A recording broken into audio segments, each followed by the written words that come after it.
अब पढ़ते हैं नेक्स्ट क्वेश्चन कि विलयन की सांद्रता किसे कहते हैं। तो भाई विलयन की सांद्रता को पढ़ने के लिए पहले अपन समझते हैं कि विलयन क्या है। आपको याद होगा हमने इस चैप्टर में कितनी बार पढ़ लिया है विलयन, है ना। तो देखो विलयन कब बनता है। एक हमने पढ़ा था विलय, आपको याद होगा, और एक हमने पढ़ा था विलायक।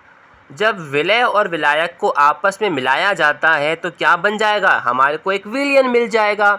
और विलयन होते कैसे हैं, समांगी मिश्रण होते हैं। जैसे बोलूं कि मेरे पास एक पात्र है, इस पात्र के अंदर मैंने भर रखा है पानी। जब मैंने इसके अंदर पानी भर रखा है तो क्या बोलोगे कि सर पानी को तो कहना पड़ेगा विलायक, पानी को कहना पड़ेगा विलायक। क्यों कहना पड़ेगा पानी को विलायक, क्योंकि सर अपन पानी के अंदर कुछ घोलेंगे, जिसमें मिलाया जाता है उसको विलायक कहते हैं।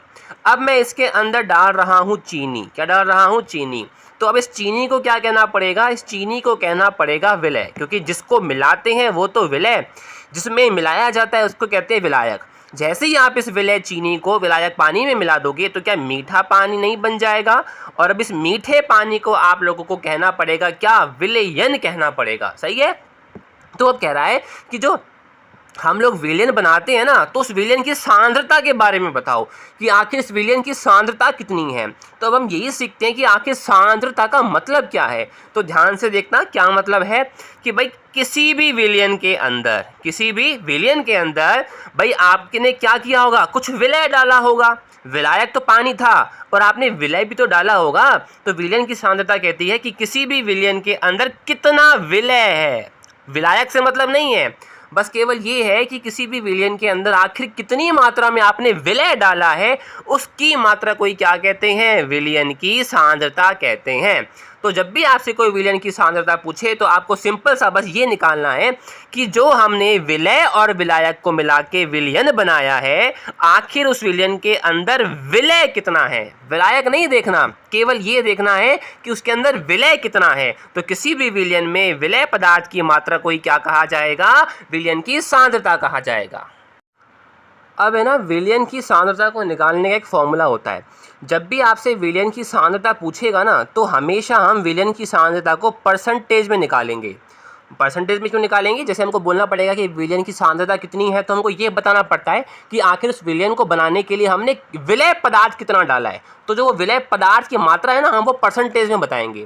तो विलयन की सांद्रता को परसेंटेज में निकालने का सूत्र है क्या, भाई आपने परसेंटेज निकाला होगा। जब भी परसेंटेज निकालते हैं तो नीचे कुल आता है, नीचे क्या आता है, कुल आता है। जैसे अगर मैं बोलूँ कि किसी बच्चे के 100 में से 50 नंबर आए हैं तो उसके कितने परसेंटेज नंबर आए हैं, तो तुम कैसे निकालते हो, नीचे तो लिखते हो कुल नंबर 100, ऊपर लिखते हो कि भाई कितने नंबर आए हैं, तो क्या लिखते हो 50, और परसेंटेज में बदलने के लिए गुणा 100 करते हो। तो ध्यान रखना नीचे हमेशा तुम कुल लिखते हो क्योंकि 100 नंबर का पेपर था, ऊपर वो लिखते हो जितने मार्क्स आए हैं, और परसेंटेज में कन्वर्ट करने के लिए तुम गुणा करते हो किससे, 100 से।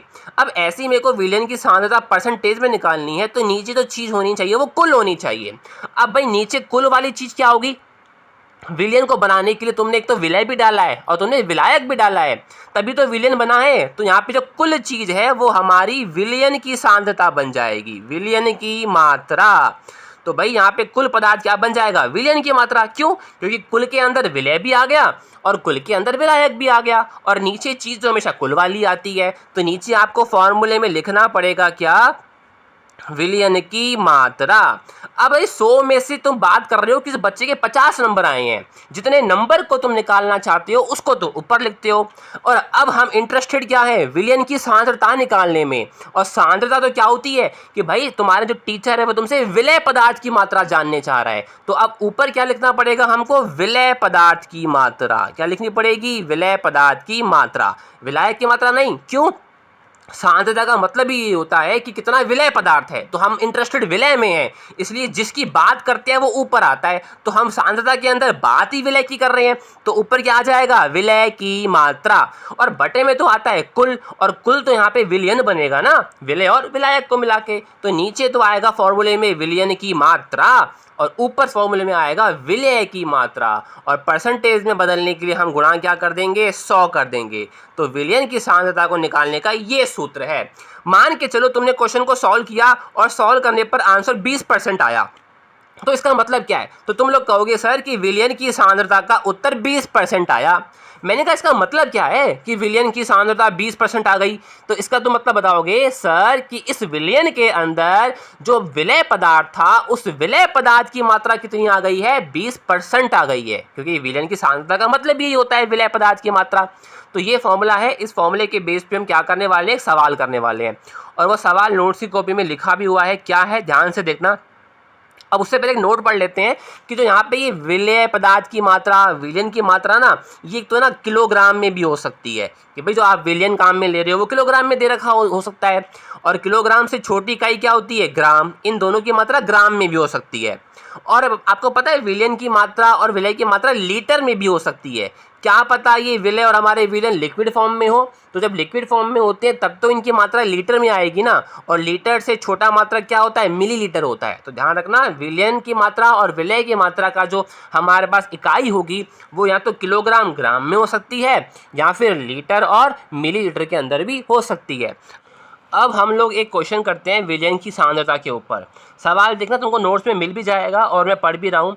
कह रहा है कि एक विलयन में 320 ग्राम विलायक जल को मिलाया जाता है। तो ध्यान रखना, एक विलयन बनाने के लिए हमारे पास विलायक था, और विलायक के रूप में जो हमने लिया था वो लिया था जल।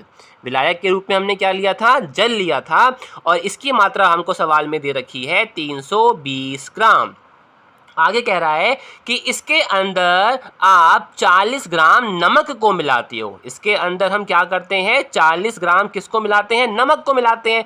तो एक बात बताओ, नमक को मिला रहे हो और मिलाने वाली चीज़ तो क्या होती है? विलय होती है। मतलब कहीं ना कहीं विलय की मात्रा हमको सवाल में मिल गई है, कितनी? 40 ग्राम। तो कह रहा है कि विलयन की सांद्रता निकाल के बताओ। तो हमने कहा विलयन की सांद्रता निकालने का तो हमारे पास फॉर्मूला है, और वो फॉर्मूला परसेंटेज में उत्तर देता है। वो फॉर्मूला क्या है कि विलय की मात्रा, ऊपर तो आता है विलय की मात्रा, नीचे आता है विलयन की मात्रा। ध्यान रखना, विलायक की नहीं, विलयन की मात्रा, और गुणा में आता है 100। अब देखते हैं क्या हमको सबके मान पता है। क्या आपको विलय का मान पता है? 40 ग्राम है, तो हमने ऊपर तो क्या लिखना चाहिए? 40 बटे में विलयन की मात्रा पूछी है। अब आप मुझको बताओ, क्या ये 320 ग्राम विलयन की मात्रा है क्या? नहीं, ये तो विलायक की मात्रा है। विलयन तो तब बनता है जब विलायक और विलय दोनों को मिलाते हैं। तो यहाँ पे नीचे अपन 320 नहीं लिख सकते, वो तो विलायक बन जाएगा। तो विलयन को बनाने के लिए अपन को विलय और विलायक दोनों को जोड़ना पड़ेगा। तो हमारे पास देखो विलय भी है और विलायक भी है, दोनों को जोड़ दूंगा तो क्या बन जाएगा? 360 ग्राम। और ये 360 ग्राम किसकी वैल्यू आ जाएगी? विलयन की मात्रा की। तो नीचे हमने लिखा 360, और गुणा में चल रहा है 100। एक जीरो से एक जीरो कैंसिल कर देंगे, हमको 4 की टेबल आती है। 4 से ये एक बार कटेगा और ये कटेगा 9 बार। ऊपर केवल बच गया 10। क्यों? क्योंकि देखो ये 10 बनेगा ना 4 से कटेगा तो, और ये भी 10 है, तो ऊपर तो रह गया 200, और नीचे क्या रह जाने वाला है? नीचे रह जाने वाला है 9। तो अब हमको 200 के अंदर भाग लगाना है, किसका? 9 का लगाना है। इसको तुम सॉल्व करोगे, सॉल्व करने पर जो उत्तर आएगा वो आएगा 11.1, और उत्तर हमेशा प्रतिशत में आएगा तो पीछे प्रतिशत का चिन्ह भी लगाना है। तो यहाँ पे विलयन की सांद्रता का मान आ गया है 11.1%। मतलब विलयन के अंदर जो विलय पदार्थ है उस विलय पदार्थ की मात्रा कितनी है? 11.1%। तो ऐसी एक सवाल और है, वो तुमको खुद से करना है। ध्यान रखना, बटे में विलयन की मात्रा आती है, विलय और विलायक को जोड़कर आएगी। ये 10 गुणा 10 100 होगा, है ना। जब हम 100 के अंदर 9 का भाग देंगे तब कितना आएगा? 11.1%, है ना। गलती से 200 लिख गया था, है ना, तो ये 100 आएगा, ध्यान रखना। अब पढ़ते हैं नेक्स्ट क्वेश्चन। कह रहा है कि शुद्ध पदार्थ किसे कहते हैं? तो हम सब जानते हैं कि शुद्ध पदार्थ किसको कहेंगे? वे पदार्थ जो एक ही प्रकार के कणों से मिलकर बने होते हैं। हमने सबसे पहले ये क्वेश्चन पढ़ा था। शुद्ध पदार्थ उसे कहते हैं जो एक ही प्रकार के कणों से मिलकर बना होता है। अलग अलग कण नहीं होने चाहिए, सारे कण एक ही प्रकार के होने चाहिए, उसको कहते हैं शुद्ध पदार्थ। सवाल में आके कह रहा है कि क्या कोई तत्व और क्या कोई यौगिक, क्या इन दोनों को हमको शुद्ध पदार्थ कहना चाहिए? तो ये तो हमने पढ़ा था ना कि हाँ, तत्व को तो शुद्ध पदार्थ कहते हैं। क्यों? जैसे मान लो मैंने लिखा कि मेरे पास सोडियम का तत्व है और मैंने तत्व की परिभाषा बताई थी कि तत्व एक ही प्रकार के परमाणुओं से मिलकर बने होते हैं। अब ये सोडियम का तत्व है, मतलब सोडियम का तत्व क्या होगा? सोडियम के ही बहुत सारे परमाणुओं से मिलकर बना होगा। जब तुमने बहुत सारे सोडियम के परमाणुओं को मिलाया होगा तब जाके बना होगा सोडियम का तत्व। तो क्या सोडियम के तत्व के अंदर क्या एक ही प्रकार के कण नहीं आ रहे? सोडियम का परमाणु, सोडियम का परमाणु, सोडियम का परमाणु। जब एक ही प्रकार के कण हो गए तो क्या अब इसको हमको शुद्ध पदार्थ नहीं कहना चाहिए? कहना चाहिए। तो हमने सीखा कि जो तत्व होते हैं वो भी एक प्रकार के शुद्ध पदार्थ होते हैं। NOTE नोट ध्यान रखना। अगर मैं तुमसे पूछूं कि किसी भी तत्व का सबसे छोटा पदार्थ कण क्या होता है, किसी भी तत्व की सबसे छोटी इकाई क्या होती है, तो तुम क्या बोलोगे? सर, तत्व मिलकर बने हैं बहुत सारे परमाणुओं से। मतलब किसी भी तत्व की सबसे जो छोटी इकाई होती है, तत्व की जो सबसे छोटी इकाई होती है वो परमाणु होती है। क्या होती है? परमाणु। क्योंकि तत्व बना ही परमाणुओं से बहुत सारे, तो सबसे छोटा क्या होगा तत्व के अंदर? एक परमाणु ही तो होगा। तो हमने पढ़ा नोट के अंदर कि तत्व की सबसे छोटी इकाई क्या होती है? परमाणु। और तत्व एक ही प्रकार के कणों से मिलकर बना है, सारे के सारे सोडियम के ही परमाणु हैं, तो हम तत्व को क्या कह सकते हैं? शुद्ध पदार्थ भी कह सकते हैं। अब हम पढ़ते हैं कि क्या हम यौगिक को शुद्ध पदार्थ कह सकते हैं। अब यौगिक को शुद्ध पदार्थ समझने से पहले हम ये जानते हैं कि यौगिक क्या होता है। तो मैंने बताया था कि जब मैं दो या दो से अधिक तत्वों को मिलाऊंगा, परमाणुओं को नहीं, परमाणुओं को मिलाने पर तो अणु बनता है, लेकिन अब मैं यौगिक बनाने के लिए क्या कर रहा हूँ? दो या दो से अधिक तत्वों को मिला रहा हूँ।